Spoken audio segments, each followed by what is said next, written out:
Hello and नमस्कार दोस्तों, कैसे हैं आप सभी। आई होप आप सभी बढ़िया होंगे। Most welcome to the heights. Guys, हम लोग पढ़ रहे थे मिडाइवल इंडियन हिस्ट्री, मध्यकालीन भारतीय इतिहास पर हम चर्चा कर रहे थे।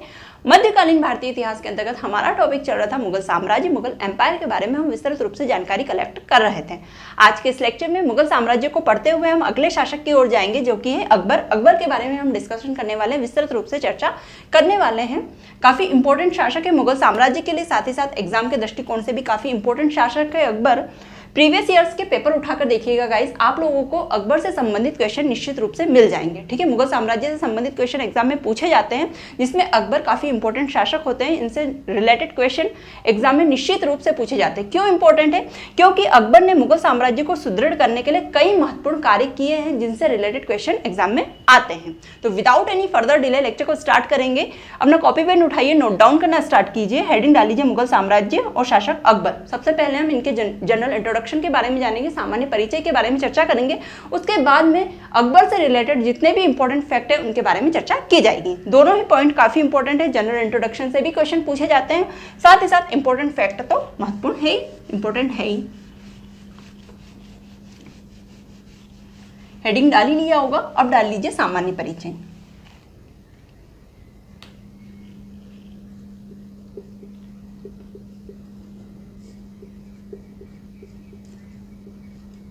नाम तो जैसे आप लोगों को पता ही है, अकबर के बारे में हम चर्चा कर रहे हैं। इनके बचपन का नाम,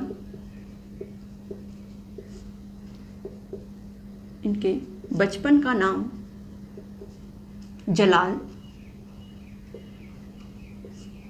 जन्म, तो जलाल का जन्म होता है 15 अक्टूबर 1542 ईस्वी में। ठीक है, 15 अक्टूबर 1542 ईस्वी में इनका जन्म होता है। इनके पिता हुमायूं, जो कि मुगल साम्राज्य के शासक रहे हैं, और माता हमीदा बानो।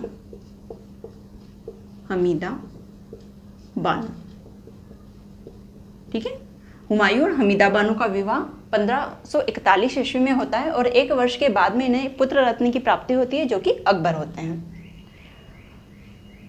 ये जो समय था जब अकबर का जन्म होता है 1542 ईस्वी, ये समय हुमायूं का संघर्षपूर्ण समय होता है, स्ट्रगल पीरियड होता है हुमायूं के लिए। क्यों? क्योंकि इस समय हुमायूं निर्वासन की स्थिति में होते हैं। निर्वासन अर्थात दिल्ली के सिंहासन पर हुमायूं का कब्जा नहीं होता है, कोई और शासक दिल्ली पर विराजमान हो जाते हैं, जो कि शेरशाह सूरी होते हैं। तो काफी संघर्षपूर्ण समय होता है जब अकबर का जन्म होता है। इसीलिए इनका जन्म स्थान जो है, अकबर का जन्म स्थान लिखेंगे। इनका जो जन्म है ये भारत में ही होता है। अच्छा, ये पॉइंट भी नोट डाउन करेंगे गाइस कि अकबर पहले ऐसे मुगल शासक हुए जिनका जन्म भारत में हुआ। ठीक है, तो पहले ऐसे मुगल शासक कौन है जिनका जन्म भारत में हुआ? तो अकबर का हुआ था, भारत में हुआ। और कहाँ हुआ था? तो इनका जन्म अमरकोट के शासक या राजा कह सकते हैं, राणा वीरसाल के महल में हुआ। ठीक है, काफी इंपॉर्टेंट है, याद रखेंगे ये कहां पर हुआ था अकबर का जन्म। तो अमरकोट के शासक राणा वीरसाल के यहाँ पे इनका के महल में इनका जन्म हुआ था अकबर का। होता ये है गाइस कि ये जो समय होता है, जैसा कि मैंने पहले भी बताया कि हुमायूं का निर्वासन का समय होता है। इस समय हुमायूं के पास कोई सत्ता नहीं होती, कोई साम्राज्य नहीं होता है। ये दर बदर भटक रहे होते हैं अपने साम्राज्य को पुनः हासिल करने के लिए, दिल्ली के सिंहासन को हासिल करने के लिए, क्योंकि दिल्ली का सिंहासन शेरशाह सूरी इनसे छीन लेता है। तो फिर अमरकोट के शासक राणा वीरसाल इनकी गर्भवती जो पत्नी होती है हमीदा बानो, उन्हें आश्रय देते हैं, उन्हें सहारा देते हैं अपने महल में, और इन्हीं के महल में अकबर का जन्म होता है। तो ये काफी इंपॉर्टेंट हो जाता है, ये एग्जाम में पूछा जाता है ये वाला पॉइंट, तो नोट डाउन करेंगे। कहाँ पे है जन्म स्थान? भारत में। पहला ऐसा मुगल शासक है जिसने भारतीय भूभाग पर जन्म लिया है, जलाल ने, अकबर ने। ठीक है, तो ये भी 3-4 पॉइंट जो है यहाँ जितना भी हमने डिस्कस किया है सब कुछ एग्जाम में पूछा गया है। तो आप सारे ही पॉइंट को अच्छे से लर्न करेंगे, याद करेंगे और याद रखेंगे भी, है ना। बचपन का नाम जलाल था। अकबर का जन्म 15 अक्टूबर 1542 ईस्वी में हुआ था। पिता हुमायूं, माता का नाम हमीदा बानो। 1541 ईस्वी में इनका विवाह होता है और 1 साल बाद में अकबर का जन्म होता है। जन्म स्थान भारत में, पहला ऐसा मुगल शासक था अकबर जिसने भारत में जन्म लिया था। और भारत में कहाँ होता है? तो अमरकोट के शासक राणा वीरसाल के महल में होता है, जिन्होंने हमीदा बानो को शरण दी थी। आगे चलते हैं, नोट डाउन कर लीजिएगा सारी चीजें। इनके गुरु की बात की जाए तो अकबर के गुरु थे गुरु अब्दुल लतीफ़ ईरानी, अब्दुल लतीफ़ ईरानी। ठीक है, इनके गुरु का नाम था अब्दुल लतीफ़ ईरानी और ये क्वेश्चन पूछा गया है एमसीक्यू में।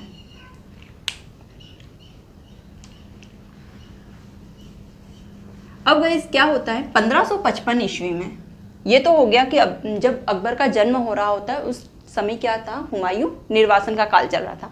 लेकिन जब अकबर जो होते हैं 13-14 वर्ष की आयु होती है उस समय हुमायूं 1555 ईस्वी में, लगभग 1555 ईस्वी में पुनः दिल्ली में अपनी सत्ता स्थापित कर लेते हैं। दिल्ली में सत्ता स्थापित कर लेते हैं, स्थापित है ना। यहाँ पे पुनः मुगल साम्राज्य का जो झंडा है वो लहराने लगता है। दिल्ली में पुनः मुगल साम्राज्य स्थापित हो जाता है हुमायूं के द्वारा।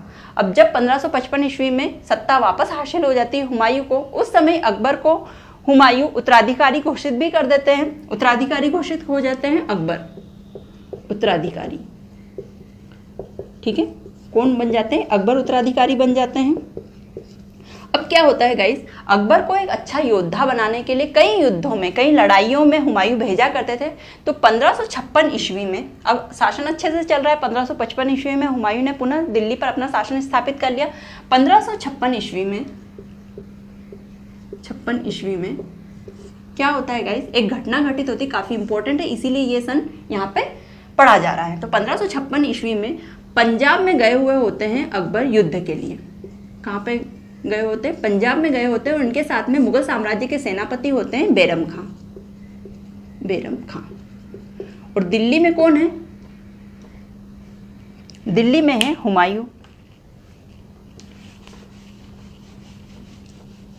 स्टोरी को अच्छे से समझते हुए सुनेंगे तो आपको अकबर को बार बार पढ़ने की जरूरत ही नहीं होगी। वैसे हमारे सारे लेक्चर ऐसे हैं कि यदि आप उन्हें ध्यान से सुन लेते हैं, अच्छे से लर्न कर लेते हैं, तो आप लोगों को चीज़ें बहुत लंबे समय तक याद रहने वाली हैं। यही फ़ायदा है द हाइट्स के लेक्चर्स का। 1556 ईस्वी में पंजाब में गए हुए रहते हैं अकबर और सेनापति उनके साथ में होते हैं बैरम खां। और इस समय दिल्ली में कौन होते हैं, इस समय दिल्ली में होते हैं हुमायूं। और हुमायूं जो कि काफ़ी किताबों के शौकीन थे, पढ़ने के शौकीन थे, ये जाते हैं दीन पनाह भवन में, जो कि दिल्ली में ही स्थित दीन पनाह भवन, हुमायूं ने ही स्थापना करवाई थी इस भवन की, इसका निर्माण करवाया था। दीन पनाह भवन में एक पुस्तकालय का निर्माण करवाया था हुमायूं ने। जब हमने हुमायूं के बारे में पढ़ा था वहाँ पे ये चीज़ें पढ़ी थी हमने। तो वहाँ पे पुस्तक पढ़ने के लिए जाते हैं लाइब्रेरी में, और वहाँ पर सीढ़ियाँ रहती है, सीढ़ियों से उतरते समय हुमायूं का पैर फिसल जाता है और ये गिर जाते हैं और वहीं पर इनकी मृत्यु हो जाती है हुमायूं की। तो 1556 ईस्वी में हुमायूं की क्या हो जाती है, मृत्यु हो जाती है। इस तरीके से कहाँ पे हो जाती है, दीन पनाह भवन के पुस्तकालय में। और अकबर दिल्ली में होते नहीं है, अकबर कहाँ होते हैं इस समय, अकबर इस समय पंजाब में होते हैं, यहाँ पे युद्ध लड़ रहे होते हैं। अब यहाँ पे क्या हो गया, यहाँ पे हो गया दिल्ली का सिंहासन खाली, क्योंकि शासक की मृत्यु हो गई है, सिंहासन खाली। कोई भी ऐसा व्यक्ति यहाँ पर नहीं था जो कि शासन को सुदृढ़ रूप से संभाल कर रख सके। और इस चीज़ का फायदा कौन उठाते हैं, इस चीज़ का फायदा उठाते हैं हेमू नामक एक व्यक्ति। हेमू नामक एक व्यक्ति इस चीज का फायदा उठाते हैं और दिल्ली के सिंहासन पर कब्जा कर लेते हैं। अब देखो चीजें इतनी जल्दी भी नहीं हुई थी गाइस। हुमायूं की मृत्यु होती है, अकबर तक न्यूज़ भी पहुंच जाती है कि भाई हुमायूं की मृत्यु हो गई, दिल्ली का सिंहासन खाली हो गया है। तो फिर क्या होता है, चूंकि अकबर उत्तराधिकारी थे तो यहीं पे बैरम खां पंजाब में ही, पंजाब के कालानौर में इनका राज्याभिषेक कर देते हैं। पंजाब के कालानौर में, मतलब बहुत टिपिकल कंडीशन चली थी, काफ़ी क्रिटिकल कंडीशन थी। ये दिल्ली पहुंचते भी नहीं है क्योंकि यहाँ पे युद्ध की स्थिति बनी हुई रहती है, लड़ाइयाँ चल रही होती थी, लड़ाइयाँ छोड़ के दिल्ली नहीं आ सकते थे। तो अकबर यहीं रहते हैं और यहीं पे इनका राज्याभिषेक कर दिया जाता है पंजाब के कलानौर में। कब किया जाता है, डेट भी याद रखेंगे, 14 फरवरी 1556 ईस्वी में। 14 फरवरी 1556 ईस्वी में इनका राज्याभिषेक कर दिया जाता है। लेकिन गाइस दिल्ली में क्या चल रहा होता है, दिल्ली में हेमू नामक व्यक्ति आकर दिल्ली के सिंहासन पर कब्जा कर लेता है। कहने का अर्थ यह है कि मुगल साम्राज्य की सत्ता यहाँ पे लगभग समाप्त हो जाती है। हेमू का यहाँ पे शासन हो जाता है दिल्ली में। यहाँ राज्याभिषेक हो गया, मुगल साम्राज्य के शासक अकबर बन गए, लेकिन दिल्ली पे अब उनका शासन नहीं है, वे पंजाब में यहाँ पे लड़ाई लड़ रहे हैं। अब ये खबर पहुंचती है अकबर के पास में। अकबर को पता चलता है कि दिल्ली का सिंहासन पर भाई कब्जा हो गया है हेमू का। हेमू कौन है, यहाँ थोड़ा सा समझ लेते हैं। एवं ही कोई व्यक्ति तो नहीं होंगे हेमू कि आके दिल्ली के सिंहासन पर बैठ गए और उनके हाथ में सिंहासन आ गया, उनके कब्जे में सिंहासन आ गया। हेमू उस समय के बिहार के शासक आदिल शाह के सेनापति थे, ठीक है। और हेमू अपने साम्राज्य के विस्तार के लिए ही कई लड़ाइयां लड़ रहे थे और लड़ाइयों को विजय भी कर रहे थे, और इसी क्रम में ये दिल्ली के शासन को भी विजयी करते हैं, वहां पर कब्जा कर लेते हैं हेमू, है ना। लड़ाइयां उस समय उस दौरान चली रही थी हेमू की, और कई शासकों से इन्होंने युद्ध लड़े थे और युद्ध पर विजय भी हासिल करी थी। इसी क्रम में ये दिल्ली के सिंहासन पर भी कब्जा करते हैं। अब इस बात से आदिल शाह काफी खुश हो जाते हैं, जो बिहार के शासक होते हैं, कि भाई हमारे सेनापति ने दिल्ली के सिंहासन पर कब्जा कर लिया है। इसीलिए हेमू को एक उपाधि भी देते हैं ये, और उस उपाधि का नाम है विक्रमादित्य की उपाधि। तो ये बहुत इंपॉर्टेंट क्वेश्चन है, बहुत इंपॉर्टेंट, क्योंकि एग्जाम में पूछा गया है, एमसीक्यू आता है इससे। तो हेमू को विक्रमादित्य की उपाधि किसने दी थी? तो उनके शासक, बिहार के शासक जो कि थे आदिल शाह ने दी थी। हेमू उनके सेनापति होते हैं। विक्रमादित्य की 14th नंबर के ऐसे व्यक्ति होते हैं जिन्हें विक्रमादित्य की उपाधि धारण करते हैं, जो कि ठीक है। इनसे पहले 13 ऐसे शासक हुए थे जिन्होंने विक्रमादित्य की उपाधि धारण की थी, और ये 14वें नंबर के शासक होते हैं जिन्हें विक्रमादित्य की उपाधि मिलती है, और अंतिम शासक है, इसीलिए काफी इंपॉर्टेंट है। तो कौन है ऐसा अंतिम शासक जिसने विक्रमादित्य की उपाधि ली थी? तो हेमू ने ली थी, ठीक है। और कौन से नंबर की विक्रमादित्य की उपाधि थी? 14वें नंबर की उपाधि थी। मतलब 14th नंबर के शासक थे, या 14th नंबर के ऐसे कोई व्यक्ति थे जिन्होंने विक्रमादित्य की उपाधि धारण की थी। इनसे पहले 13 ऐसे शासक आए जिन्होंने ये वाली उपाधि ली थी, और अंतिम शासक भी हुए। इनके बाद में किसी भी शासक ने विक्रमादित्य की उपाधि नहीं ली। अब यहाँ पे हेमू का शासन है कहाँ पे? दिल्ली में। अब ये बात पता चलती है अकबर और बैरम खां को। तो अकबर आनन फानन में यहाँ से बढ़ते हैं दिल्ली की ओर। दिल्ली की ओर तो नहीं आते, पानीपत में एक युद्ध छेड़ देते हैं हेमू के खिलाफ। तो उस युद्ध के बारे में लिखेंगे।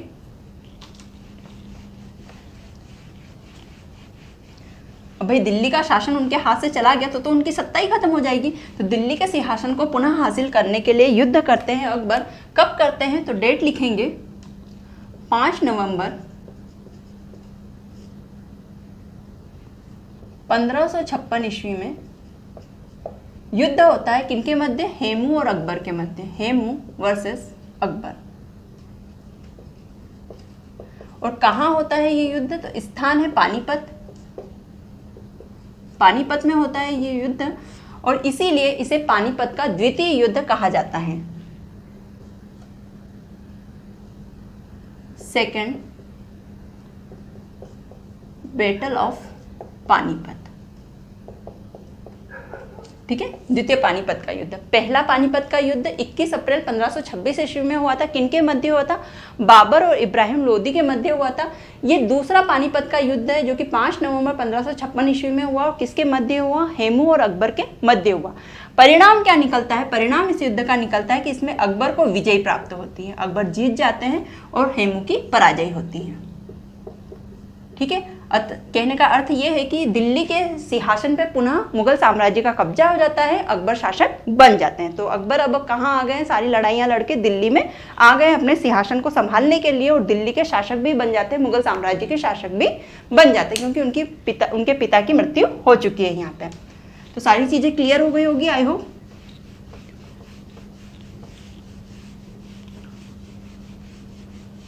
अब गाइस आ गए हैं अकबर दिल्ली, पंजाब की लड़ाई लड़के। अब दोस्तों, जब हुमायूं मृत्युशैया पे लेटे हुए थे तो वे क्या करते हैं? अब उन्हें चिंता होती कि भाई मेरा बेटा तो काफी छोटा है। इस समय अकबर की आयु 14 वर्ष की, मात्र 14 वर्ष के थे अकबर। इनकी आयु कितनी थी? 14 वर्ष की थी। तो हुमायूं इस बात से काफी चिंतित हो जाते कि मैं मृत्युशैया पे लेटा हुआ हूँ, बस मेरा अंतिम समय आने वाला है, मैं मरने वाला हूँ, और अब शासक बनेंगे अकबर, चूंकि जो कि काफी छोटे हैं। तो वे मुगल साम्राज्य के सेनापति बैरम खां को अकबर का संरक्षक घोषित कर जाते हैं। तो संरक्षक कौन बन जाते हैं? बैरम खां बन जाते हैं। संरक्षक का कार्य क्या होता है? संरक्षक का कार्य होता है कि भाई शासक को जो शासक बच्चा है या छोटा है, अवयस्क है, तो उसकी सहायता करे शासन चलाने में, साथ ही साथ निर्णय लेने में उनकी सहायता करे। क्योंकि अकबर चूंकि अवयस्क थे, सारे निर्णय तो ले नहीं सकते थे शासन के संबंधित, तो बैरम खां उनके तरफ से अप्रत्यक्ष रूप से निर्णय लेते थे और अकबर को बताते थे, अकबर को वो निर्णय लेना पड़ता था। इस तरीके से कुछ सत्ता चल रही थी मुगल साम्राज्य की। तो संरक्षक कौन बन गए थे? बैरम खां। काफी इंपॉर्टेंट शख्स है बैरम खां, तो इनके बारे में जान लेते हैं। थोड़ा सा बैरम खां के बारे में बात कर लेते हैं। कौन है बैरम खां?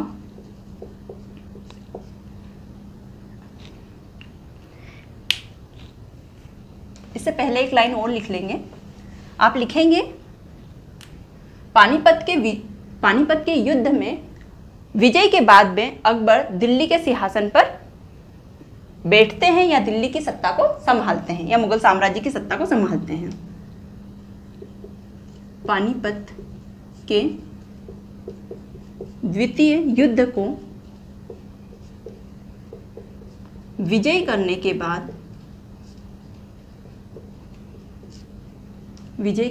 बाद अकबर दिल्ली में मुगल साम्राज्य का शासन संभालते हैं।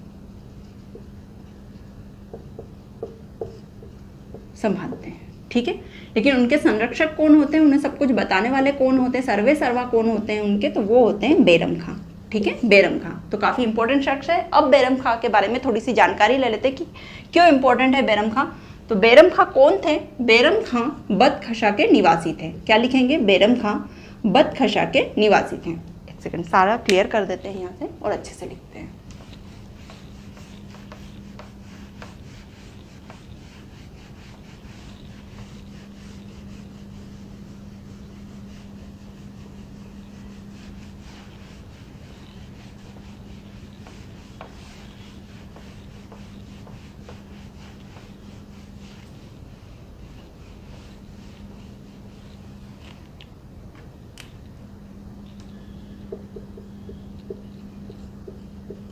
बैरम खां कौन थे? तो बैरम खां बदखशा के निवासी थे।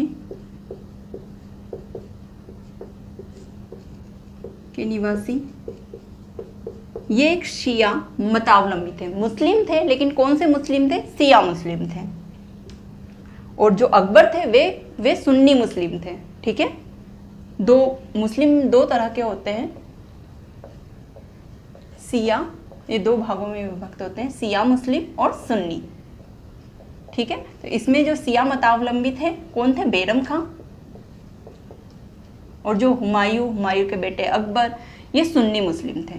ये अंतर था इन दोनों में, है ना। और आप लोगों को मैं बता दूं, जो हमीदा बानो थी, जो अकबर की माँ थी, वे भी एक शिया मतावलंबी थी।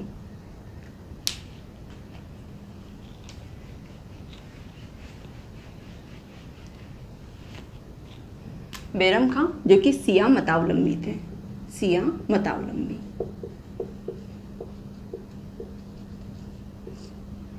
इन्हें प्यार से खान बाबा कहा जाता था, खान बाबा। अकबर इन्हें खान बाबा कहते थे।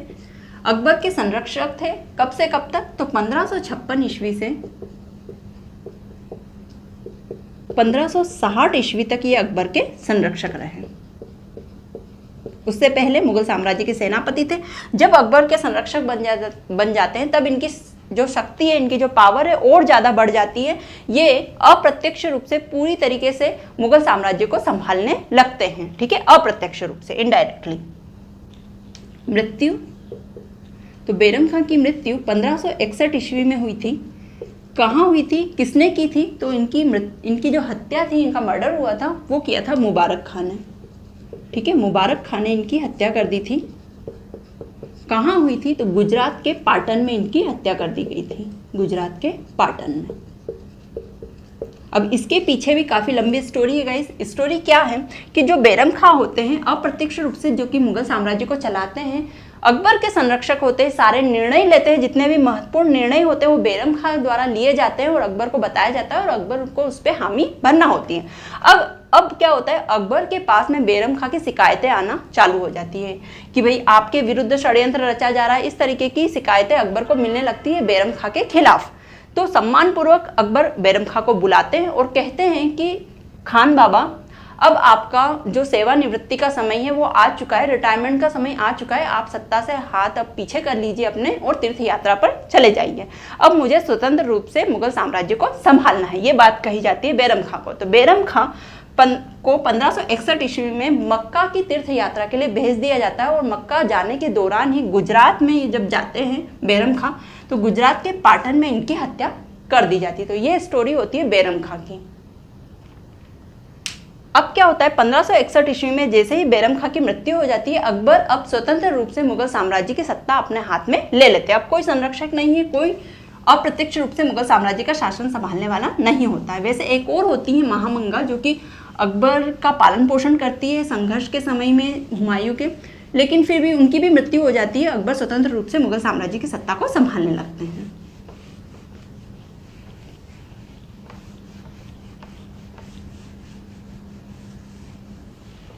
तो 1561 ईस्वी में अपनी सारी जो शुरुआती समस्याएं उनका समाधान करके, साथ ही साथ मुगल साम्राज्य को आंतरिक रूप से सुदृढ़ करने के बाद में अकबर सोचते हैं कि अब सब कुछ अच्छा हो गया है मुगल साम्राज्य में, तो क्यों ना मुगल साम्राज्य का क्षेत्रीय विस्तार किया जाए, मुगल साम्राज्य को बड़ा किया जाए। 1561 में जब स्वतंत्र रूप से अकबर मुगल साम्राज्य की सत्ता, मुगल साम्राज्य की बागडोर अपने हाथों में ले लेते हैं, तो शुरुआत करते हैं मुगल साम्राज्य के क्षेत्रीय विस्तार की। साम्राज्य विस्तार के बारे में सोचते हैं। अब साम्राज्य का विस्तार करना है, मतलब कैंपेन चलाना है, विजय अभियान चलाना है, युद्ध अभियान चलाना है, मिलिट्री कैंपेन चलाना है। तो अकबर के जितने भी मिलिट्री कैंपेन है एग्जाम में पूछे जाते हैं, काफी इंपॉर्टेंट है। अब हम डिस्कस करेंगे, यहाँ पे जनरल इंट्रोडक्शन खत्म हो गया, अब हम डिस्कस करेंगे युद्ध अभियानों के बारे में जो कि अकबर की तरफ से हुए थे। तो लिखिए युद्ध अभियान, अकबर के युद्ध अभियान,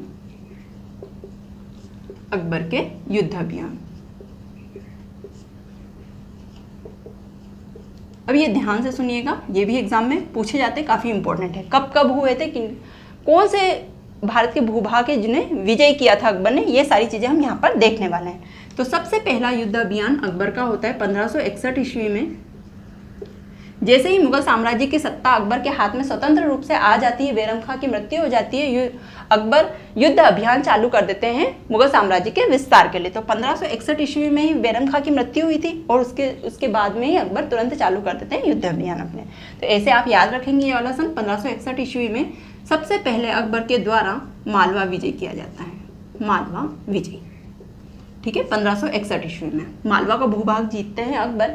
इस समय मालवा के शासक कौन होते हैं, तो तात्कालिक शासक होते हैं बाज बहादुर। बाज बहादुर। मालवा मध्य प्रदेश का भूभाग है। जो मध्य प्रदेश के निवासी हैं वे अच्छे तरीके से मालवा के क्षेत्र को, मालवा के भूभाग को जानते हैं। मालवा के क्षेत्र में पड़ता है मांडू। मांडू में ही बाज बहादुर का महल है। इनकी जो रानी थी वो थी रूपमती, रानी रूपमती। इनकी जो रानी थी वो थी रानी रूपमती, है ना, उनका नाम था रानी रूपमती। इन दोनों की जो प्रेम गाथा है काफ़ी फेमस है, एग्जाम में पूछा भी जाता है इनसे रिलेटेड क्वेश्चन, तो काफ़ी इंपॉर्टेंट हो जाते हैं। एमपीपीएससी में यहाँ से क्वेश्चन पूछा जा सकता है, बाज बहादुर और रानी रूपमती से रिलेटेड, है ना। मांडू में इनके महल भी बने, मैक्सिमम लोगों ने देखे भी होंगे, काफ़ी फेमस है।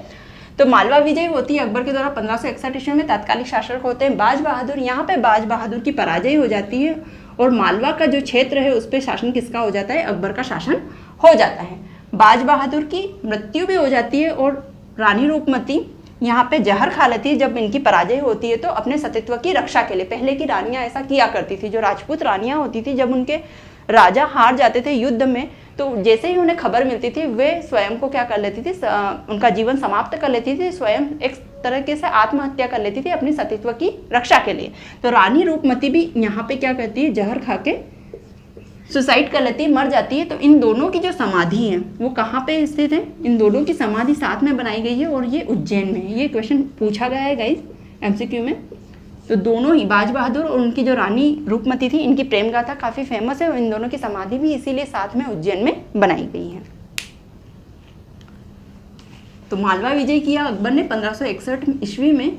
यहाँ पे हमने थोड़ा सा बाज बहादुर के बारे में भी डिस्कस किया क्योंकि एग्जाम में पूछा जा सकता है और इंटरेस्टिंग पॉइंट भी है और इम्पोर्टेंट भी है, इसीलिए, है ना। समाधि से संबंधित क्वेश्चन भी पूछा गया है। बाज बहादुर की समाधि कहाँ है, रानी रूपमती की समाधि कहाँ है? तो ये उज्जैन में है, मध्य प्रदेश में ही पड़ता है उज्जैन भी। 1562 ईस्वी में इन्होंने राजपूताना क्षेत्र को विजय करने का अभियान चलाया था, राजपूताना। अब गाइस अकबर क्या रहते हैं, काफ़ी दिमागदार होते हैं अकबर, और पूरी रणनीति के साथ में कार्य करते हैं। राजपूताना विजय करने के क्रम में इन्होंने ऐसा नहीं है कि यहाँ पे सारे भूभाग युद्ध के जरिए ही विजय किए, इन्होंने वैवाहिक संबंध भी स्थापित किए अपने साम्राज्य के विस्तार के लिए। तो राजपूताना को विजय करने के क्रम में इन्होंने वैवाहिक संबंध भी स्थापित किए। युद्ध के माध्यम से तो जीता ही जीता, साथ ही साथ वैवाहिक संबंध भी स्थापित किए। वैवाहिक संबंध, तो वैवाहिक संबंध स्थापित करने में सबसे पहला नाम आता है राजपूत राजा का, वो है आमेर के शासक भारमल। आमेर के शासक भारमल, ठीक है। भारमल, इनके बारे में इंपॉर्टेंट फैक्ट क्या है? तो भारमल पहले ऐसे राजपूत शासक थे जिन्होंने मुगल साम्राज्य की अधीनस्थता स्वेच्छापूर्वक स्वीकृत की थी। इन्होंने अकबर से न तो कोई लड़ाई लड़ी, न कोई युद्ध किया, इन्होंने स्वेच्छापूर्वक मुगल साम्राज्य की जो सत्ता है, उस अधीनस्थता है, उसे स्वीकार कर लिया था। तो भारमल के बारे में ये पॉइंट काफ़ी इंपॉर्टेंट हो जाता है कि इन्होंने कोई युद्ध वगैरह नहीं लड़ा और स्वेच्छा से मुगल साम्राज्य की सत्ता को स्वीकृत कर लिया था। इन्होंने अपनी पुत्री का विवाह अकबर के साथ करवाया था। इनकी पुत्री का नाम था हरका बाई। कई बुक्स में आपको जोधा बाई भी पढ़ने को मिलेगा, तो दोनों ही नाम याद रखेंगे, जोधा बाई, ठीक है। इनका जो विवाह किसके साथ करवा दिया था? अकबर के साथ करवा दिया था। वैवाहिक संबंध स्थापित हो गए थे इनके मुगल साम्राज्य के साथ में, और इस तरीके से अकबर ने राजपूताना के इस भूभाग को, आमेर वाले भूभाग को वैवाहिक संबंध स्थापित करके अपने कब्जे में कर लिया था। कब्जे में किस तरीके से? शासक तो भारमल को ही रखा इन्होंने, लेकिन अप्रत्यक्ष रूप से शासन कौन चला रहा था वहां पे? मुगल साम्राज्य की सत्ता वहां पे चल रही थी इस तरीके से। चलिए आगे बढ़ते हैं। ये तो हो गया राजपूताना विजय। हमने वैवाहिक संबंध को भी देखा कि वैवाहिक संबंध के जरिए राजपूताना के कुछ भूभागों को अकबर के द्वारा विजय किया जाता है। 1564 ईस्वी में एक और विजय अभियान, युद्ध अभियान। 1564 ईस्वी में गोंडवाना को विजय किया जाता है अकबर के द्वारा। गोंडवाना, इसे गढ़ कटंगा भी कहा जाता है, गढ़ कटंगा। गोंडवाना विजय, और गोंडवाना विजय के क्रम में इस समय तात्कालिक शासिका कौन होती है? तो रानी यहाँ की शासिका होती है, शासिका दुर्गावती, और गोंडवाना की राजधानी इस समय होती है चोरागढ़, ठीक है। राजधानी क्या होती है? चोरागढ़ होती है। तो ये सारे छोटे छोटे इंपॉर्टेंट पॉइंट है, ये नोट डाउन कर लीजिए ताकि ध्यान रहे आप लोगों को।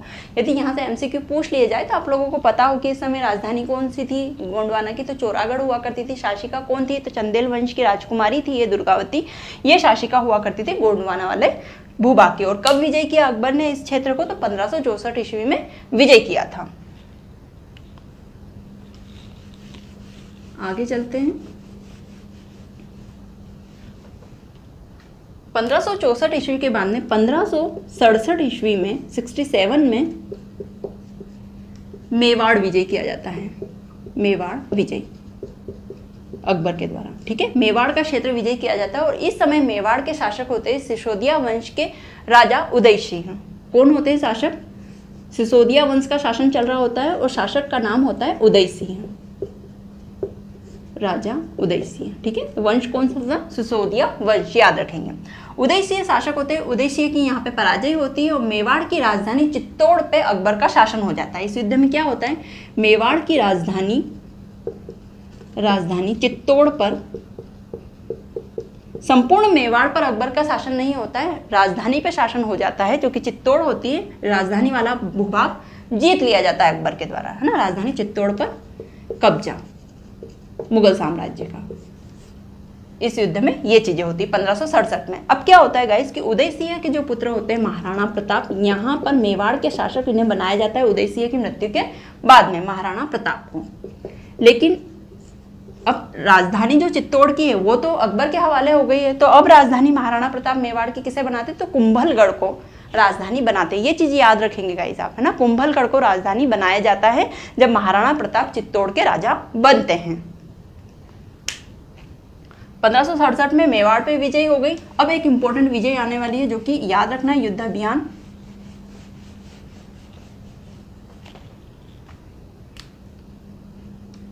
1567 के बाद में 1572 ईस्वी में अकबर गुजरात विजय अभियान चलाते हैं। गुजरात विजय, वो गुजरात को विजय कर भी लेते हैं 1572 ईस्वी में।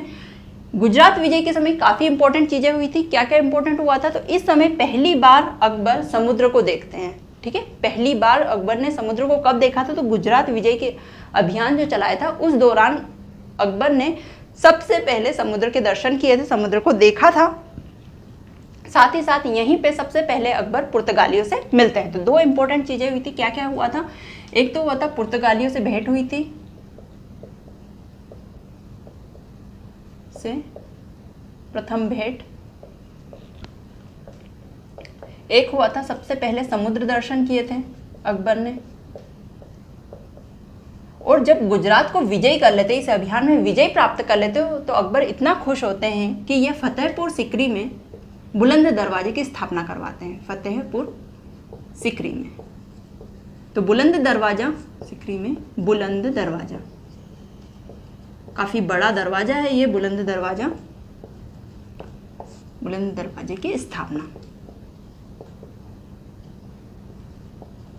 ठीक है, किसके द्वारा हुई थी बुलंद दरवाजे की स्थापना? तो मुगल साम्राज्य के शासक अकबर के द्वारा हुई थी। कब हुई थी? जब इन्होंने गुजरात विजय अभियान में जीत प्राप्त कर ली थी 1572 ईस्वी में। तो काफी इंपॉर्टेंट फैक्ट है, ये सारे एग्जाम में पूछे जा सकते हैं। यहाँ से एमसीक्यू बनते हैं, निश्चित रूप से बनते हैं। क्या क्या बन सकता है कि कौन सा पहला मुगल शासक था जिसने पुर्तगालियों से भेंट की थी? तो अकबर वे मुगल शासक थे जिन्होंने पुर्तगालियों से भेंट की थी।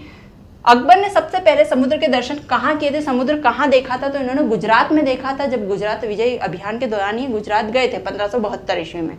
फतेहपुर सीकरी में बुलंद दरवाजे की स्थापना किसने की? अकबर ने की। कब की? 1572 ईस्वी में की थी। क्यों की थी? गुजरात विजय अभियान चलाया था और इसमें विजय प्राप्त कर ली थी। इस उपलक्ष्य में इन्होंने बुलंद दरवाजे की स्थापना करवाई थी। इस तरीके से क्वेश्चन पूछे जा सकते हैं।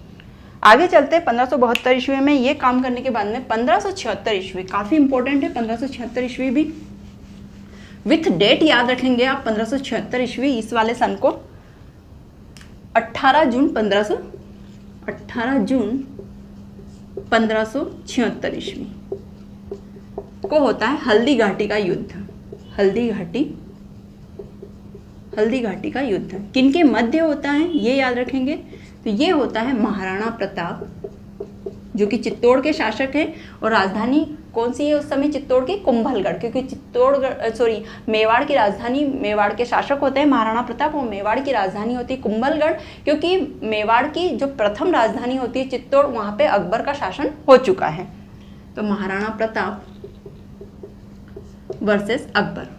अब इस युद्ध का निर्णय क्या हुआ था? तो अनिर्णायक युद्ध हुआ था, निर्णायक नहीं था, अनिर्णायक युद्ध था। ये बता नहीं सकते कि किसकी विजय हुई थी, लेकिन इस युद्ध में अकबर को बहुत कुछ मिलता है मेवाड़ से। मेवाड़ का लगभग पूरा भूभाग अकबर विजय कर लेते हैं। अकबर का शासन हो जाता है लगभग पूरे मेवाड़ वाले क्षेत्र में। लेकिन गाइस, महाराणा प्रताप ने अपने जीवन की अंतिम सांस तक कभी भी मुगल साम्राज्य की अधीनस्थता को स्वीकार नहीं किया था।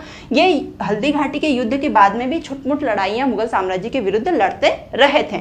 जब मरते दम तक इन्होंने मुगल साम्राज्य का विरोध किया, उसके विरुद्ध ही बने रहे महाराणा प्रताप। कभी भी अधीनस्थता मुगल साम्राज्य की स्वीकार नहीं की थी महाराणा प्रताप ने। न तो अनिर्णायक युद्ध रहा था, न तो महाराणा प्रताप की विजय होती है, न ही अकबर की विजय होती है। लेकिन इस युद्ध में फायदा अधिकतर अकबर का होता है। लगभग पूरे मेवाड़ पे अकबर का शासन हो जाता है इस युद्ध के बाद में। तो कब हुआ था पूछा जा सकता है। हल्दी घाटी का युद्ध 18 जून 1576 ईस्वी में हुआ था। किनके मध्य हुआ था? महाराणा प्रताप वर्सेस अकबर के बीच हुआ था। अनिर्णायक युद्ध रहा था। यहाँ पे जो आमेर के शासक थे भारमल, उनके पौत्र जो होते हैं उनका नाम होता है मान सिंह। वह अकबर के क्या थे? सेनापति थे। तो इनका नेतृत्व तो काफ़ी रहा था महाराणा प्रताप के विरुद्ध अकबर को विजय दिलाने में, या फिर कह सकते हैं अकबर की को हल्दी घाटी के युद्ध में काफ़ी सहायक हुए थे मान सिंह। एक और सेनापति थे, उनका नाम भी याद रख लेंगे, कभी पूछा जा सकता है कि कौन कौन थे इनके सेनापति। तो आसिफ खां थे, ये मुस्लिम थे आसिफ खां, और एक थे मान सिंह। ये सेनापति थे हल्दी घाटी के युद्ध में अकबर के।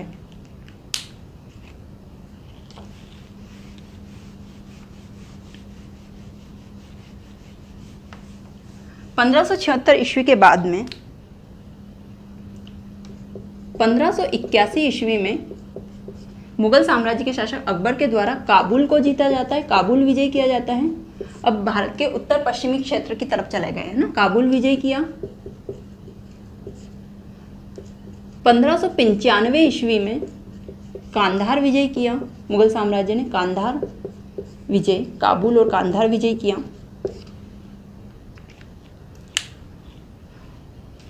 उसके बाद में दक्षिण भारत के क्षेत्रों में भी अकबर ने अपने साम्राज्य को विस्तारित किया। दक्षिण भारत के क्षेत्र कौन कौन से देख लेते हैं।